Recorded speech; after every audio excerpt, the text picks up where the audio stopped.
This Tuesday, the United States see a historic election day, with which some consider to be a referendum on President Donald Trump's four-year administration.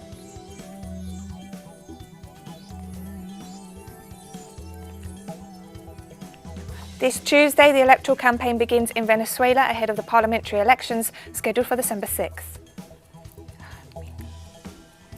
On Tuesday, a group of demonstrators gathered outside Kabul University demanding a ceasefire in Afghanistan as the country declared a National Day of Mourning. From the headquarters of TeleSUR English in Havana, Cuba, this is From the South, and I'm Katrina Goss.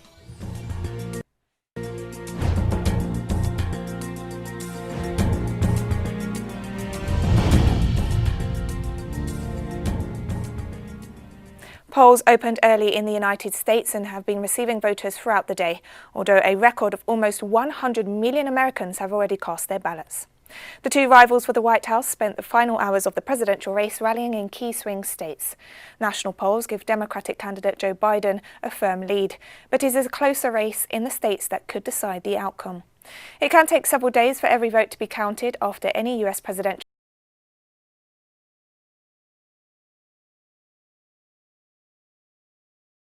election, but it's usually pretty clear who the winner is by the early hours of the following morning. However, officials are already warning that we may have to wait longer this time round, possibly days, even weeks, for the results, given the huge surge in mail-in ballots. In the midst of the voting, up to 10,000 protesters are expected to gather at the renamed Black Lives Matter Plaza and a park in downtown Washington, D.C., not far from the White House, this evening.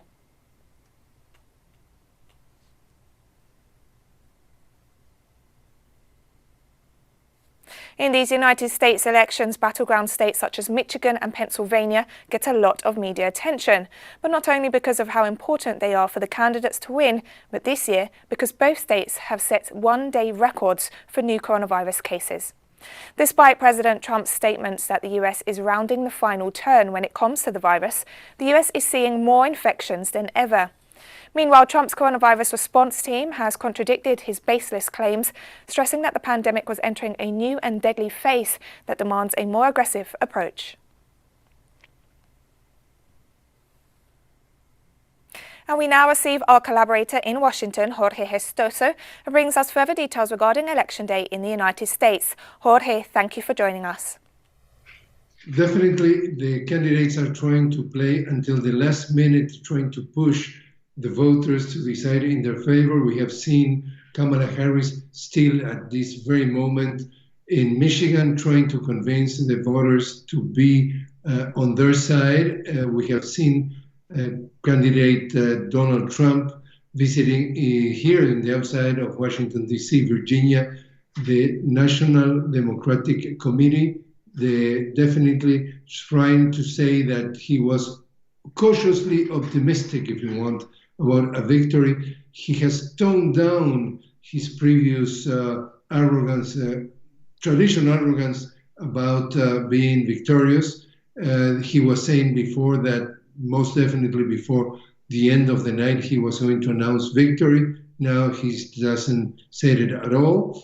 That could be interpreted like, or he's trying to be more discreet, or things are not going the way that he expected to go, because all the polls, not only at the national level, that gives Biden 10 points ahead of Trump, 52 to 42, but in the swing states, in most of them, also Biden keeps a lead. And we're talking that what we have to be seen tonight, paying attention tonight, is six key states to define the election. We're talking about Michigan, Wisconsin, we're talking Pennsylvania, where Joe Biden has been spending most of the day, but also is considered swing states that could decide the election. We're talking Florida, we're talking North Carolina, and even Texas. So very interesting what could happen after the closing of the polls, the way the candidates are going to react, and the way, according to what the candidates are going to react, is the way what their supporters are going to react. Hopefully, we're not going to see violence, but most of the issues, around the White House, you have the Lafayette Park, and then all that area surrounding Lafayette Park now is considered Black Lives Matter Plaza. Well, all those buildings around the Black Lives Matter Plaza has been boarded up, and also many restaurants and buildings and hotels in the Washington, D.C.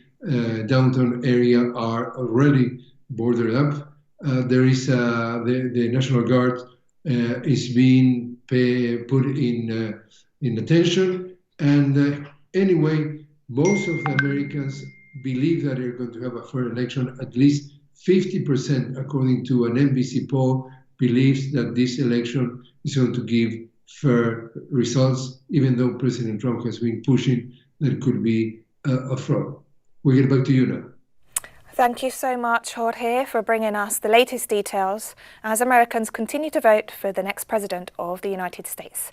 And we continue in the United States as on Monday, President Donald Trump attacked the Supreme Court on several occasions during his final full day of campaigning before Election Day, accusing it of putting the country in danger with its Friday ruling, which would allow the state of Pennsylvania to continue accepting absentee ballots after Election Day. In Kenosha, Wisconsin, Trump told a crowd without any basis that the court decision was political and would lead to cheating by his opponent, former Vice President Joe Biden. His comments followed an angry tweet in which he claimed that the court's decision would allow rampant and unchecked cheating and induce violence in the streets. Twitter rushed into flagging the president's statements as potentially false. Should it be the case that the results of these elections are challenged by the incumbent president, it might be up to the Supreme Court to rule on who the winner is. Meanwhile, Democratic candidate Joe Biden closed his presidential campaign with a final event in western Pennsylvania on Monday, concluding with a driving rally outside a football stadium in Pittsburgh. It was the second straight day that Biden held a nighttime rally in his childhood home state, highlighting the critical role that Pennsylvania may play in determining the outcome of Tuesday's election. Earlier, at a drive-in event with black voters in Pittsburgh, Biden heavily criticized Trump's record as regards African Americans. Biden stated that Trump had done more to harm Black America than any president in modern history, noting that the president had spread conspiracy theories regarding former President Barack Obama's birthplace and that he had called Senator Kamala Harris, Biden's running mate, a monster. Both candidates have devoted a large amount of resources and efforts to win in Pennsylvania, a crucial state, which Trump won in 2016 by less than 1 percentage point. And we'll be right back after this very short break, so don't go away.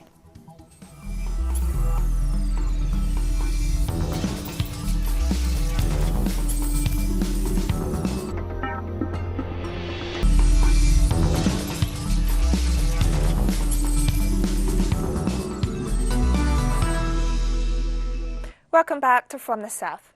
This Tuesday, the electoral campaign begins in Venezuela, ahead of the parliamentary elections scheduled for December 6. More than 14,000 candidates from at least 107 political parties will begin campaigning until December 3rd, with the purpose of securing the Venezuelan people's support. During the campaign period, candidates will present their legislative proposal to voters. In this context, the National Electoral Council called on political parties to encourage participation and respect the established regulations. The governing body also emphasised that the exercise of democracy is the only path to overcome political differences in the country. The Nicaraguan National System for the Prevention, Mitigation of and Attention to Disasters informed of the advance of Category 4 Hurricane Eta this Tuesday.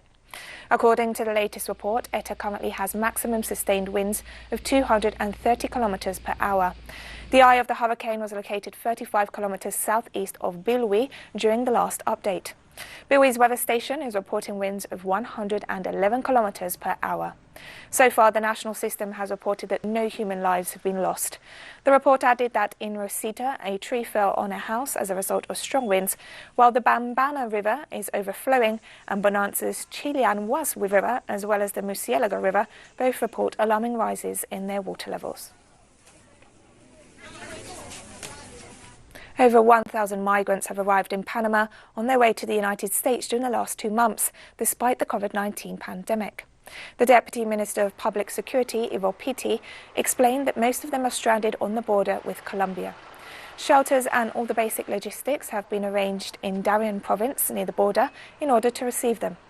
The authorities noted that about 460 migrants arrived in Panama in September, while over 500 crossed the border during October, which demonstrates that the risks posed by the COVID-19 pandemic have not stopped the flow of people.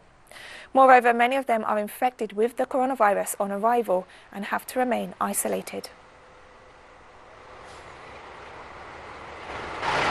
China's foreign ministry on Tuesday warned the United States government against interfering in Hong Kong's internal affairs. China is a country under the rule of law, and the Hong Kong Special Administrative Region of China is a law-based society, where laws must be followed and violations must be punished. The relevant departments of the Hong Kong SAR government perform their duties in accordance with the law, which should not be blamed or slandered. The Special Administrative Region of China and Hong Kong affairs are purely China's internal affairs. Any attempt to undermine the one country, two systems and the prosperity and stability of Hong Kong will definitely be met with strong opposition from all Chinese people, including Hong Kong compatriots. Any attempt to interfere in Hong Kong affairs and China's internal affairs will never succeed. We urge the US to immediately stop interfering in Hong Kong affairs, stop meddling in the judicial system of the Hong Kong SAR, and stop interfering in China's internal affairs in any way.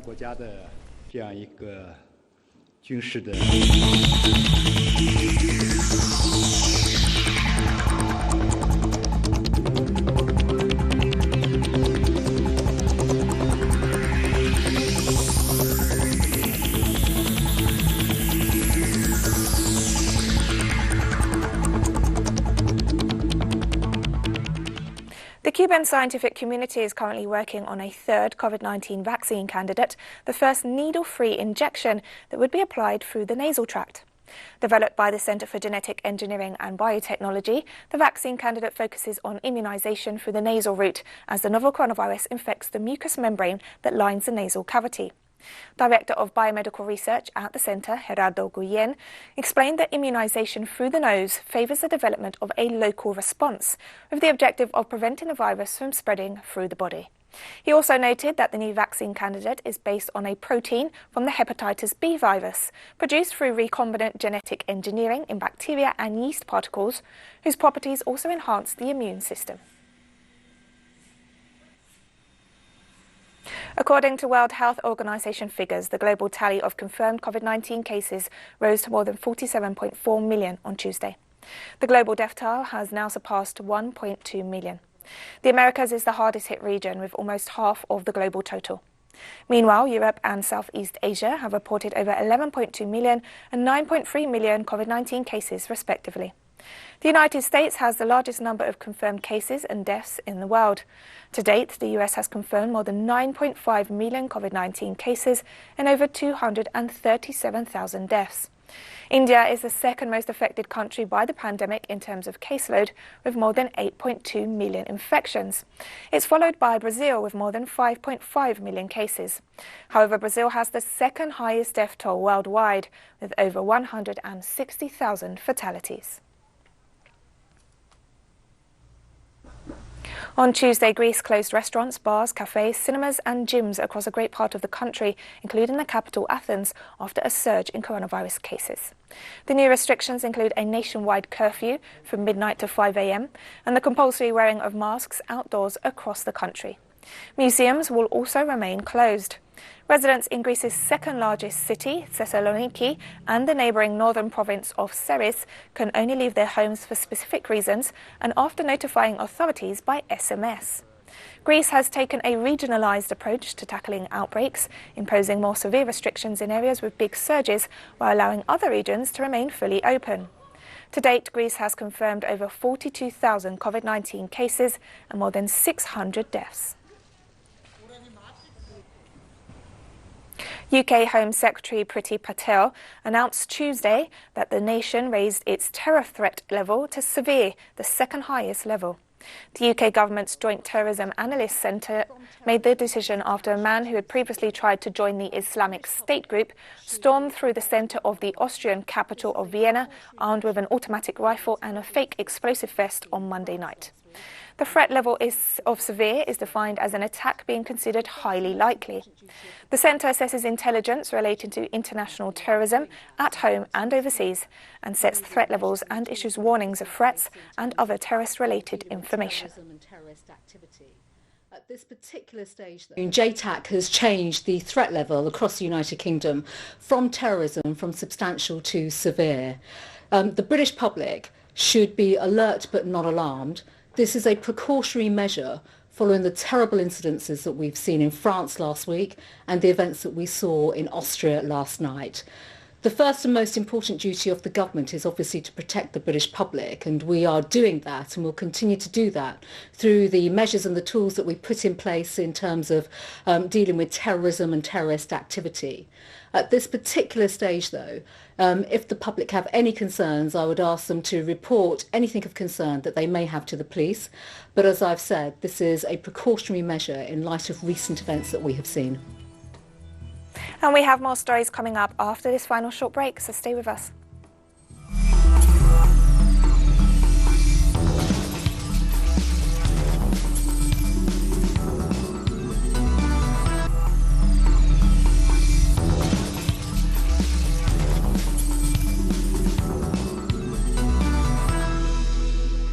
Welcome back to From the South.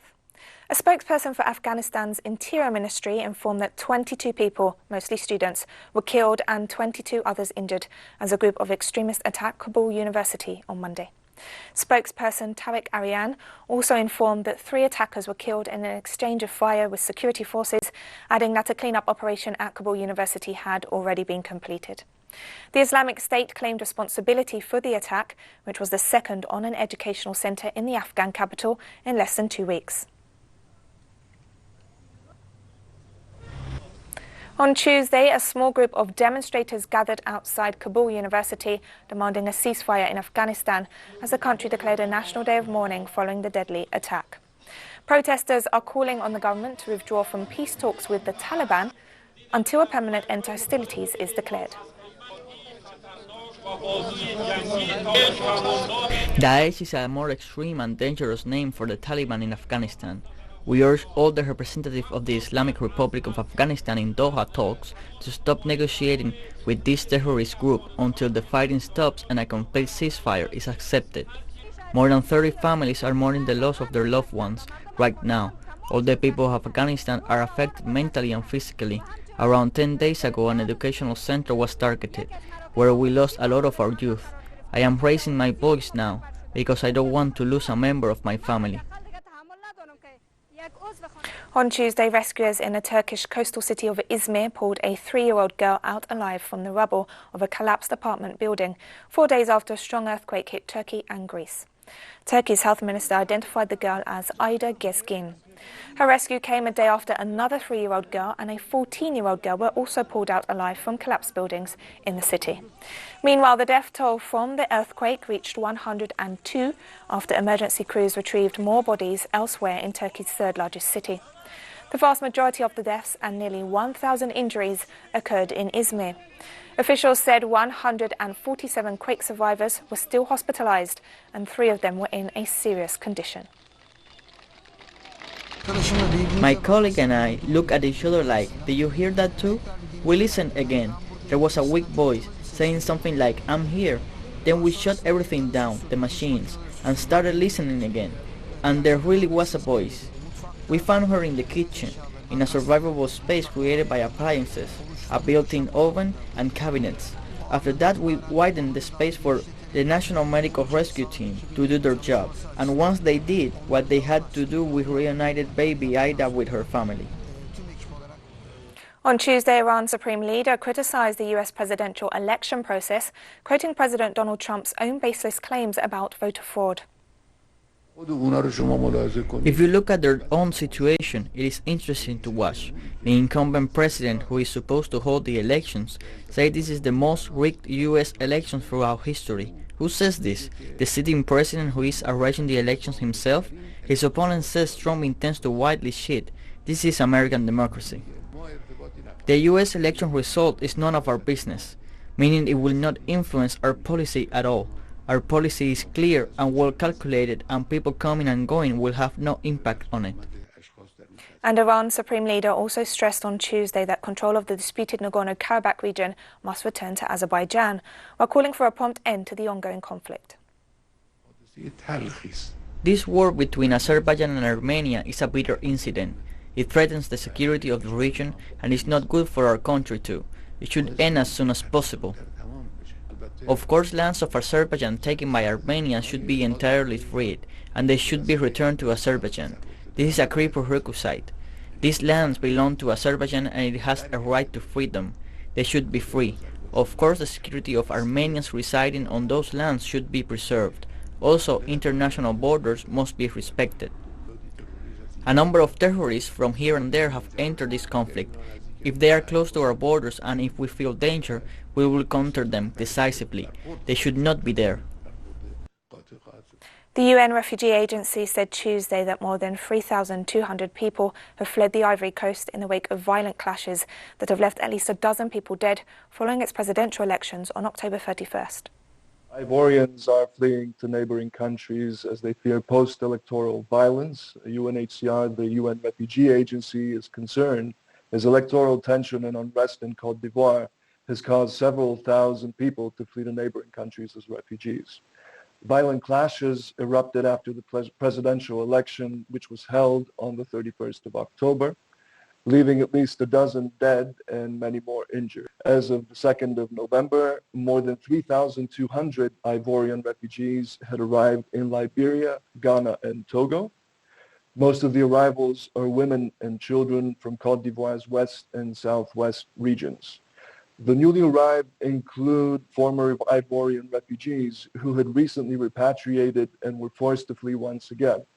Many report fears of getting caught up in the escalating violence. We thank the governments of Liberia, Ghana, and Togo for keeping their borders open to the Ivorian refugees despite restrictions linked to the COVID-19 pandemic. And we've come to the end of this news brief, but remember you can find these and many other stories on our website at telesurenglish.net. You can also join us on social media, Facebook, Twitter, Instagram and Telegram. For TeleSUR English, I'm Katrina Goss and thank you for watching.